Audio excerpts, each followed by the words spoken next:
keempat dewa penjaga mata angin.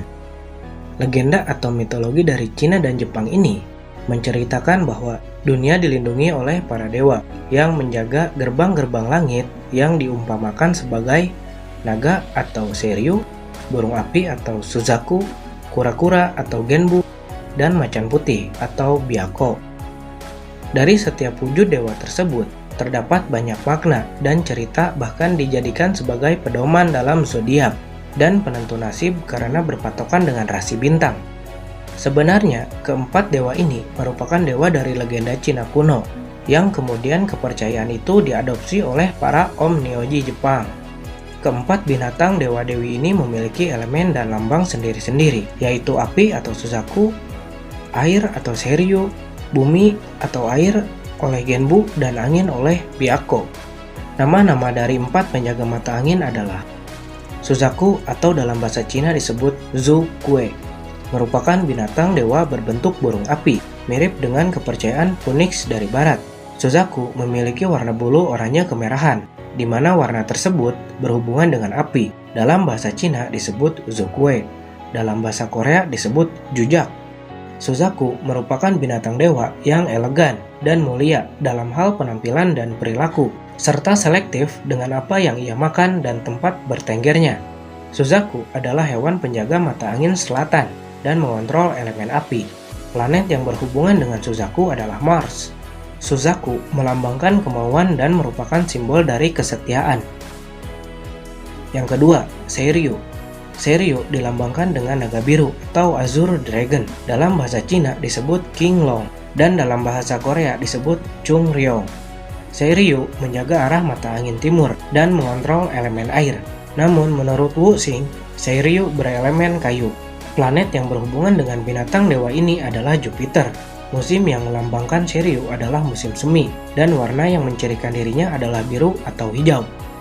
Seiryu melambangkan sifat kemewahan dan kewenangan, bisa juga diartikan sebagai kekuatan yang tak ada tandingannya. Untuk menghormati Seiryu, di kuil Kiyozumi yang terdapat di Kyoto mengadakan upacara untuk menyembah Seiryu, naga dari timur. Yang ketiga, Genbu. Genbu adalah hewan dewa penjaga mata angin utara dan dilambangkan dengan kura-kura hitam yang memiliki ekor ular. Dalam bahasa Cina disebut Suan Wudan, dalam bahasa Korea disebut Hyunmo. Genbu mengontrol elemen tanah atau air, mencerminkan musim salju, dan planet yang berhubungan dengannya adalah Merkurius. Warna yang melambangkan Genbu adalah hitam. Selain itu, Genbu melambangkan stabilitas, hidup panjang, dan kepintaran dan kesucian. Di Jepang, ia merupakan salah satu 4 roh penjaga yang melindungi Kyoto, dan dikatakan bahwa ia melindungi kota tersebut di utara, yang terletak di sebelah utara dari istana kekaisaran Kyoto. Pada zaman Tiongkok kuno, kura-kura dan ular besar dianggap makhluk spiritual yang melambangkan umur panjang. Kebiasaan orang Fujian membangun makam berbentuk kura-kura mungkin ada kaitannya dengan keinginan untuk menempatkan kuburan di bawah pengaruh kura-kura hitam. Yang keempat, Byakko. Wujud dari binatang dewa yang menjaga mata angin barat ini adalah harimau putih dan berhubungan dengan planet Venus. Di Cina, ia disebut Si Fang Baihu dan Korea disebut Baekho. Byakko mengontrol elemen angin dan melambangkan musim gugur, warna putih, dan para tentara yang berperang untuk negaranya.